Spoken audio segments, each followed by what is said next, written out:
Hello and welcome to another episode of the Small Agency Talk Show. I'm your host, Chip Griffin, the founder of Saga, the Small Agency Growth Alliance, and I'm very pleased to have with me today one of our regular panelists, one of the smartest legal minds in the agency space, Sharon Toerek of Toerek Law. Welcome to the show, Sharon. Thanks, Chip. Great to be here. It is great to have you here, but particularly before a long weekend, I know things are quiet. So if you are listening to us live, we'd love to hear your thoughts and any questions that you may have as we go forward with today's discussion. I think it's going to be a valuable one for you. If you're watching this in replay land, that's fine too. Feel free to leave a comment, and I'll be happy to respond to it on whatever platform you are watching this video on. But with that, the field is working today, right? Somebody has to be working, Sharon. It's one of those things where you can't just have everybody taking an extra day off. Why not us? Turning a 3-day weekend into a 4-day week. But the reality is, I don't really view this show as work because it's so much fun to be able to have these conversations with smart folks in the agency space. And, so to me, it's a great way to start winding down the week, no matter what the week is. Awesome. So, I agree. So on that note, let's dive into what we're going to talk about today. And today we're going to have a non-conversation. A non-conversation.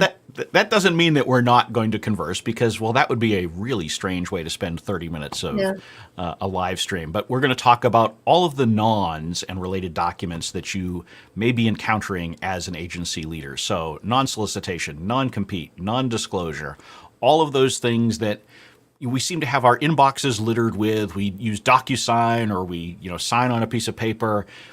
Maybe we understand them, maybe we don't. There are some things we should be thinking about. So let's dive into that and let's talk about what we should be thinking about both when we're giving or when we're receiving any of these legal documents that start with non. Right. Yeah, well, I think there's two major stages in an agency's workflow where these sort of what we in the legal world call restrictive covenants, but the nons, as you point out, where they come into play, and that's at certain stages in the agency-client relationship. And then on the talent side, it's at certain stages of engaging either, in some cases, employees, but in all cases, independent contractors, freelancers. And sometimes you're strategic partners. It might be another agency who you're collaborating with, or it could be a vendor that you're bringing on to serve a client. And really, in the client world, and then the world of agency-client conversations, the first juncture is really when you're having that new business conversation. And the gold standard there of the nons, if you will, is the non-disclosure agreement. And so I think that's a great place to start. And a lot of trepidation amongst agency owners and account people when they're in the business development or business pitching phase of a potential relationship is that they don't want to look difficult to do business with. And so there is this sort of cultural aversion, if you will, on the part of agencies to ask for the NDA. And the irony about that is that the prospective client will not be shy at all about asking you for one, asking the agency for one. And, I always say when I talk about this topic that they're not shy. And so you shouldn't perceive presenting your own NDA as making it look like you seem difficult to do business with, because they're not thinking that at all. That they want to protect themselves, and they are not going to be surprised if the agency needs to do so too. So the non-disclosure agreement and the agency client new business conversation is one of the first key junctures that, and there are other ways to protect IP when you're having the conversation, but there's usually no better way than having a mutual NDA. And I stress mutual there. Mutual is absolutely critical, as you and I have talked about previously. It is so important that you not have a one-way non-disclosure agreement with a client, a prospect, or anyone else, because first of all, it just doesn't make any sense, right? Because the whole idea behind an NDA is that you're going to be having conversations that should be held confidential. Mm-hmm. And typically that means both parties are exchanging some kind of information. You don't want to be in a place where you have to protect the other party's information, but they can do whatever they want with whatever you're giving them or whatever ideas you're providing to them. Right. And, in a lot of cases, prospective clients innocently are not thinking about the value of whatever you might provide to them during those preliminary conversations. They're thinking about their own company trade secrets. They're Sure. thinking about their own company's marketing plans and business plans. They don't want those things necessary. Sometimes they don't even want the fact that they're doing an agency search, right, to get out in the public, because they may have an incumbent agency and they don't want to put them on pins and needles. And they're doing the review either because they're unhappy, or they may not be unhappy, but they might just have to do a review because that's just what the company is requiring the marketing team to do. And so they don't want their business out on the street. But from your perspective as an agency, you don't want to go through the time, the expense of developing things for and preparing for that pitch or responding to that RFP without some assurances that your ownership position in those ideas and those assets is clear. And an NDA is a great place to do that, by the way. Not something agencies traditionally think about, but in addition to a confidentiality promise on both parts. And so I tell agencies, get to the table with your own, stress that it's mutual. You may end up signing the clients, but at least they know that you understand the purpose of the document and that you're going to be checking to see that their version protects all parties, not just one party. Yeah, and I think you've made a great point there, which is that the best practice is to use your own. So you should have one at the ready that, Right. anytime you're in conversation with a prospective client and they say, well, we really should have an NDA in place before we say any more. Great, I've got one. I can send it right to you, right? Because you can have a nice little PDF right on your computer that you can just zip off. They can fill in their own name and you're done with it, right? And you know what's in there because you and your lawyer crafted it. So that's the best practice. Sometimes you can't do that, but you know that you'll be on sound footing and you'll know exactly what you're agreeing to if you do that. And it's setting the table a lot differently for the negotiation and conversations as well, because the prospective client understands that you know your leverage, and that will make the negotiation fairer all around. Right. It also shows that you run things professionally, right? And a lot of us in the small agency world, we worry about perception, and so we want to make sure that our website makes us look bigger than we are. Perhaps we add a lot of agencies will add contractors to their about page so that it looks like the team is bigger. We worry about what our logo looks like. Is it professional enough? Does it make us look substantial enough? But really, the way that you communicate your professional is by acting professional with some of these kinds of documents that you're providing, because it shows that you're prepared and you understand how to do business. Agreed. Yeah, we tell all of our clients having your own legal toolkit with these documents is so important. First of all, for keeping the wheels moving on the conversation. And second of all, for setting the table, as I said earlier, a little more evenly. And third of all, to give you a benchmark so that you know how to quickly evaluate whatever the client's putting in front of you, so that you can understand quickly whether it's mutually protective or it's just protecting the client and not looking out to protect your interests as well. So having your own toolkit is so important, even if you're going to sign the version of the documents that the client presents to you. Right. And having your own allows you to do that quick scan of the two and say, hey, there's a whole section here in what the client has given me that I don't even have. So I need to really zero in on that piece.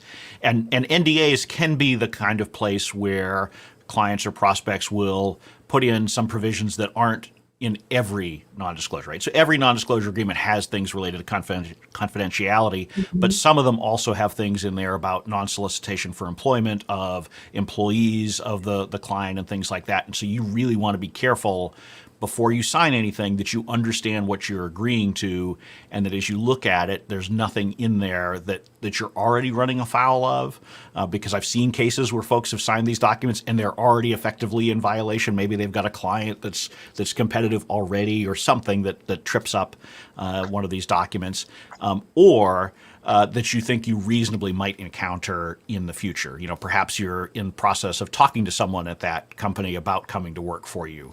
You don't want to agree to a non-solicitation of employment in those cases. Yeah.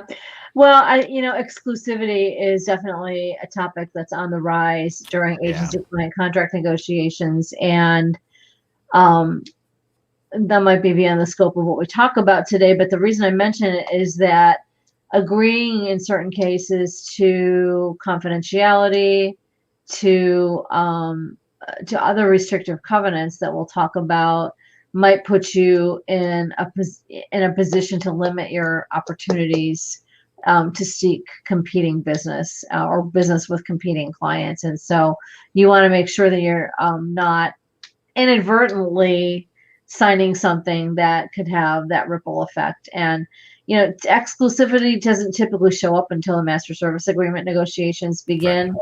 And it is a different kind of a covenant than some of the nons that we're going to talk about, but these other nons can affect it. So you want to be thoughtful about it throughout the process of the life cycle of the relationship.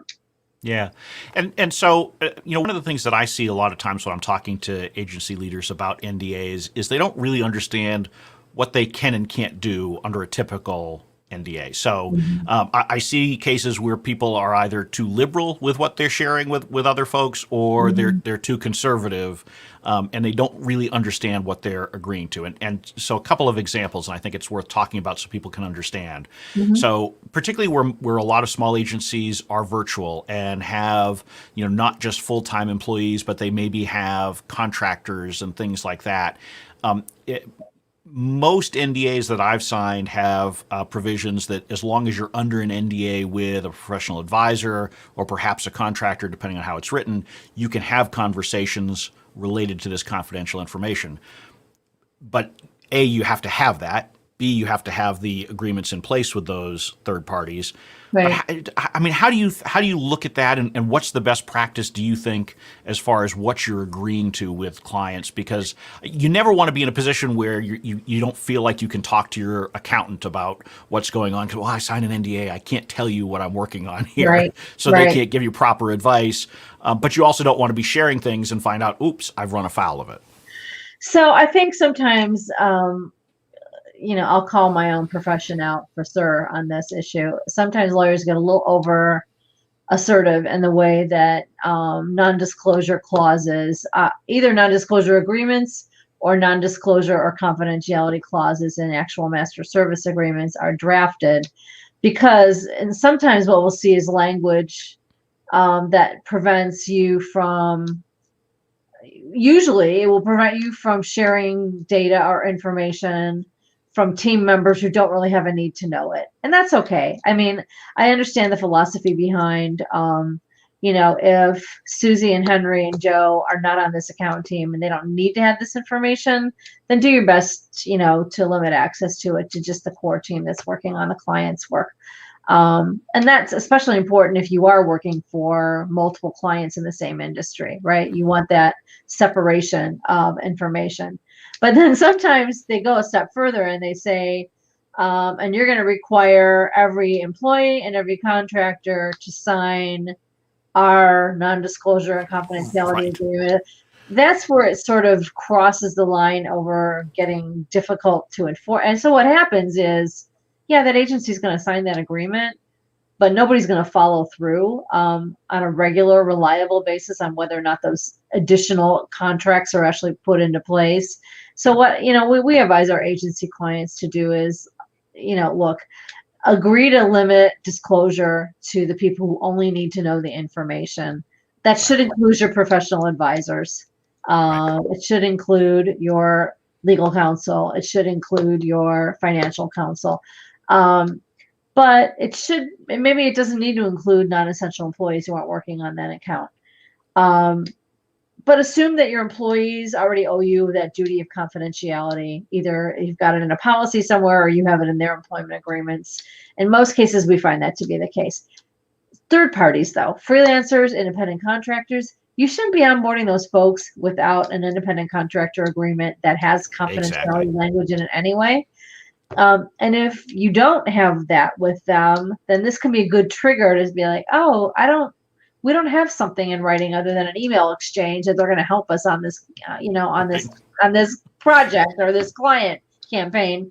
So that's a good trigger to get out there and make sure you've got your paperwork in order with all the nons that you need for contractors, freelancers, individual contractors, other firms that are working with you. So Yeah, Yeah, and you absolutely need these confidentiality agreements in place for everybody, right? There's just no reason not to have that as part of your standard paperwork, right. so that you don't have to worry about this. But Yeah, certainly, if you come across one where you've signed the NDA and you're like, oh, wait a minute, I don't have something with Sally, certainly take care of it then. But ideally, yeah. you've just been doing it all along.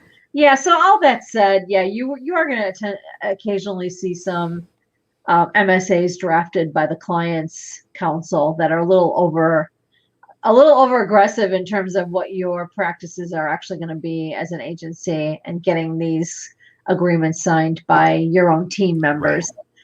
So just use common sense, limit the use of the information to only the people who really need to see it to do their jobs for the client. And for those of you agencies who are specialist agencies and you work in a particular vertical, which I'm obviously a strong believer in, but the flip side, and we just did a blog post about this recently, the flip side of that is that you're more likely to get asked for exclusivity.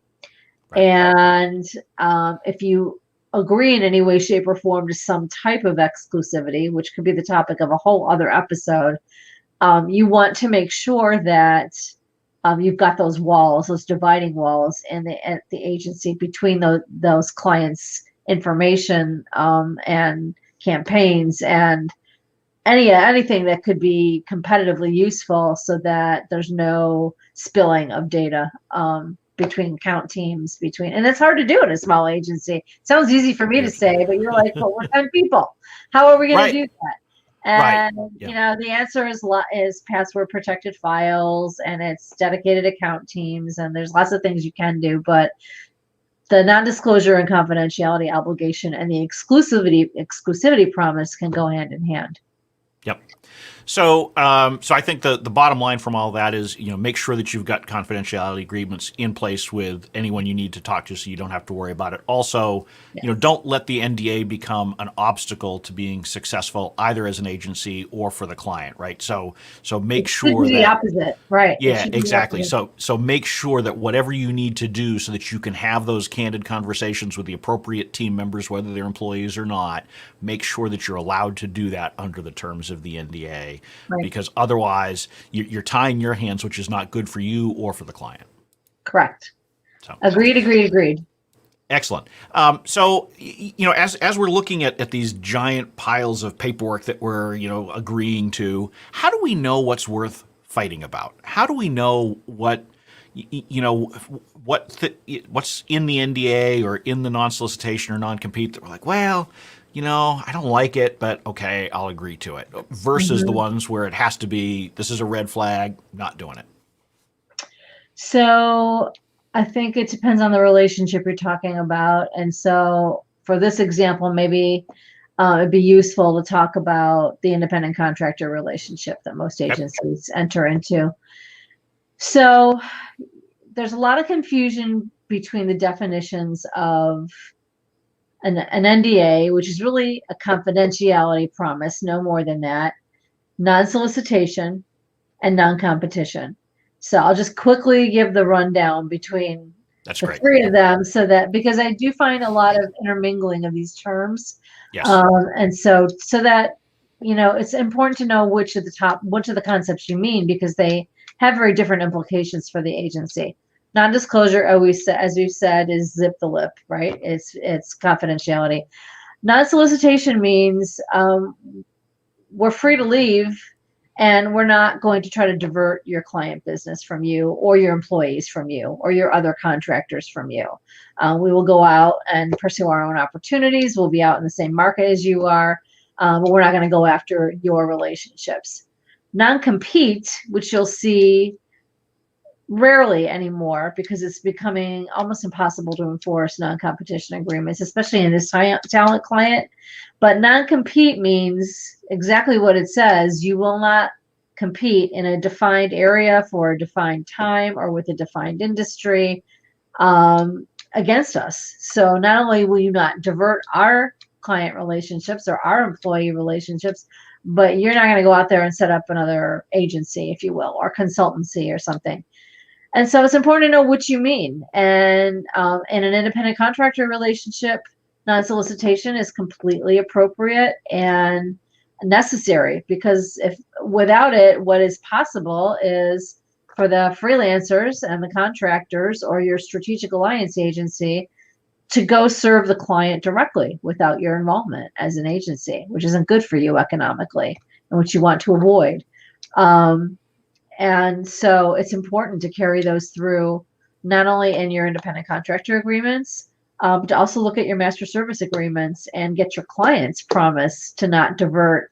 In this climate right now, your talent, don't solicit our employees to come work for you directly, because it's tempting, man. I mean, if you're a small agency and it's a big client and they're in a position to pay more, or make promises of better life balance, or all the things that are important to talent right now, that's harmful to you.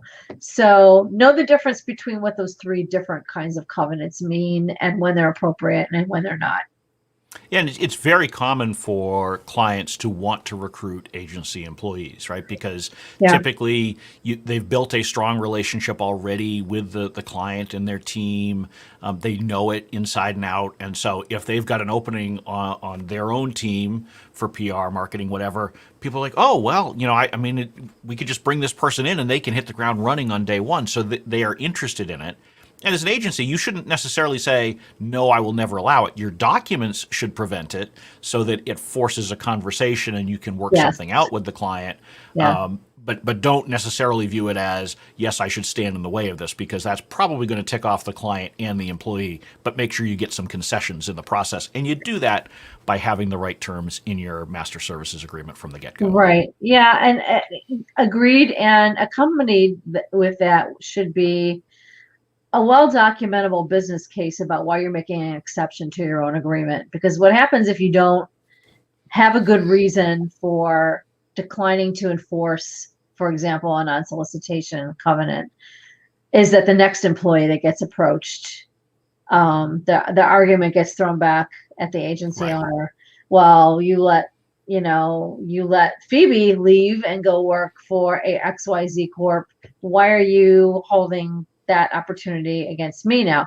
So you want to be as consistent as possible. But if you're going to divert from the covenant, as you've just said, Chip, you want to make sure you're extracting some consideration of value, either a new project, or there's some really good business reason, like maybe you were going to have to reduce that person's position, and there's an opportunity for them.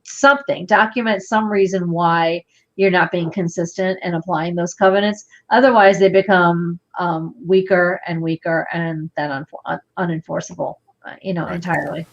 Well, and I think that this is a good segue into another portion of the conversation that's valuable to have, which is that these documents they typically serve as leverage to resolve an issue. Mm-hmm. It is rare, in my experience, and I'd be interested to hear your take as well, that most of these end up getting sent to litigation or arbitration, depending on the provision of the document itself. Most of the time, you're using these documents as leverage, using the fear of going to some outside body to resolve it. And so you want to think about it in those terms, because when you do, these become a lot less catastrophic. Right? And instead you're thinking, okay, this is really just a business tool that's framed in a legal context. Yeah, I think it is a business tool intended to, intended to make sure that there's fair play out there. And most agency owners who have a concern around a potentially anti-competitive situation, like an employee leaving and going to a competing agency, or an employee leaving and going to work directly for the client, or a contractor going and working directly with a client, is they don't want to lose the business opportunity themselves. They don't want to lose whatever margin they could have, and whatever impact they could have had to sell more business. So it's usually less, and I don't mean this to sound cold-hearted, but it's usually less about keeping that specific person who wants to make a change chained to the agency than it is about losing that business opportunity. Because once that person's decided they're out and they're ready to move on, there's probably not going to be a lot rehabilitate that relationship anyway. They've made a decision that they want to pursue another opportunity. The relationship's not right for them, and it happens. But what most agency owners are interested in doing is preserving that client relationship or that business opportunity as much as they can. And so frequently what you'll see is it's a letter or a call from agency owner to agency owner. Hey, I don't know if you know it, but Joe has a non-solicitation agreement with us. And so if you're thinking that he's your ace in the hole to pitch ABC company, right. We want you to know that he's not allowed to do that contractually. Because a lot of times agency B doesn't know that. They're not aware that that covenant's hanging out there. So it's a tool. It's a tool to maintain fairness and to achieve the business result that you've worked hard to achieve. It shouldn't be perceived as a club or a way to extract behavior that you're going to have to force rather than coach. Yeah, and regular listeners of mine know that I am adamantly opposed to trying to force or otherwise cajole employees who are looking to leave to stay. It never works out, and so I don't believe in making counteroffers or things like that. If someone comes to me and says that they're going somewhere else, I just want to figure out how to make sure that it's as smooth as possible for my business, for my team, and ultimately for that individual as well. Some of that may be making sure that they understand what their restrictions are, right? I mean, it's very important when you're offboarding an employee to make sure that you remind them of whatever confidentiality or non-solicitation commitments they've made, because in my experience, a lot of employees just don't even think about it. Yeah. So to the extent that they may violate it down the road, it's often because they just didn't remember that they had signed that, because we sign so much paperwork when we start with a new employer. We just get this big pile and we're like, okay, sign this, sign that. I'm so glad you said that, because, I just had a conversation this week with somebody who's placed in a senior role at a small agency in the U.S., doesn't matter where, but they're, thinking about their next move, and we're talking, and just what you just said, it's been so long that they don't remember what they signed. They don't have a copy of what they signed. So I would just say to agency owners, who are watching this or listening to this, there's no reason to be coy about these documents. Give your team members, when they onboard, copies of everything, because they're going to need to refer to it to understand what they are and are not allowed to do anyway. And you want them to know what the prohibit. Now, if you're not documenting with regularity, or if your documentation and onboarding processes are not as tight as they need to be, then I could understand why maybe not, as a matter of course, sharing those documents with your team members would be something you'd want to do, but should be your goal. They should absolutely have those documents so that they understand what the limitations are on their competitive activities should they ever leave the agency. So get in the habit of having a good onboarding process that includes these things, and make sure they have copies of them so that they understand what their limitations might be in the future. Yeah, and as you're offboarding them, it's important to have a process in place that mirrors that, right? So just as when they come on, they're signing a handbook, they're signing these agreements, you're giving them, certain equipment, you should have a checklist for when someone leaves, whether they're leaving on good terms or it's a termination, whichever, doesn't matter.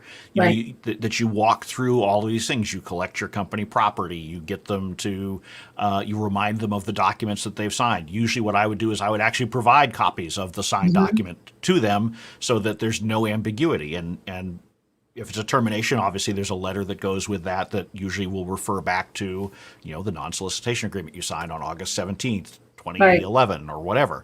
And if you do that, you're not just protecting yourself, you're actually helping that employee make the transition better, because now they understand and there's no risk of misunderstanding. Right. Agreed. I agree entirely. I mean, the idea is to use these as tools to make things easier, not more challenging for everybody. And if you want them to be effective in protecting your business interests, why make them any harder to enforce than necessary? right? Exactly. And along those lines, we're just about out of time, but there's one last thing that I want to make sure folks understand on non-solicitations in particular. One of the challenges that I think we often have with employees is that it's not easy for them to understand. And so I think it's important that when you're crafting a non-solicitation agreement or when you're signing one, frankly, if your agency is being asked to sign one, make sure that there's not ambiguity over what is or is not included in this. Right? You need to be absolutely clear who is covered, what entities are covered, what individuals are covered, how, whatever the document is related to. Don't let it be some just general, companies like this. Because these days, so many companies have their fingers in so many different things. How can you define what that is? So it should be really specific so that just, an average intelligent person could look at it and say, here's what you would be prohibited from doing. And if you can't do that, the document's not working. Yeah, and particularly in the case of non-solicitation clauses in these documents. Well, what does that mean? Does that mean any client file that I've worked on? Does it mean any client the agency's worked on ever? What about prospects? What about be as definitional as you can about those things. I totally agree, so that they understand what's within limits and what's out of bounds. Right. And if you start getting beyond what they've worked on, then you start running into the issue, do they even know? Right. I mean, there are plenty of employees at agencies that don't know who all of the clients are. Right. Maybe because the owner's not sharing it or otherwise. Right. Yeah. So, you really need to be specific. And certainly if you're agreeing to these as an agency, particularly as part of an exclusivity clause or something like that, if I'm signing an exclusivity clause as an agency, I want named entities. I don't want it to be competitors to or general stuff. I want Acme tools or what. Just give me a list of the 5 or 10 that I can't go after, and we're fine, because then we can't have a dispute down the road. Yep. Yeah. So. More specific is better. I agree. Yep. Excellent. Well, hopefully, I think we've given some folks some really specific things to think about today, and hopefully this non-conversation is not of no. Anyway, it was a show about nothing. It was a show about nothing. A show about nothing. Not as highly rated as Seinfeld, perhaps, but still a show about nothing.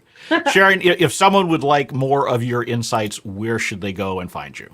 Thanks, Chip. Legalandcreative.com is the law firm website. It's Sharon at legalandcreative.com. And I'm very active on LinkedIn and somewhat active on Twitter as well. So it's at Sharon Toerek, or you can find me at Sharon Toerek on LinkedIn as well. Love to hear from you. Excellent. And of course, you can see Sharon regularly on this show here. And if you'd like to see this or any previous episode on replay, just go to smallagency.tv. If you'd like to learn more about Saga, you can go to smallagencygrowth.com. And of course, I would love to have you join the free membership community at thesagacommunity.com, where you can join with other agency owners and leaders to talk about challenges, opportunities, and, just have some fun too, because that's important. And with that will bring this episode of the Small Agency Talk Show to a close. I hope you all have a great long weekend. I hope you've gotten some value out of this, and I look forward to having you back here next week.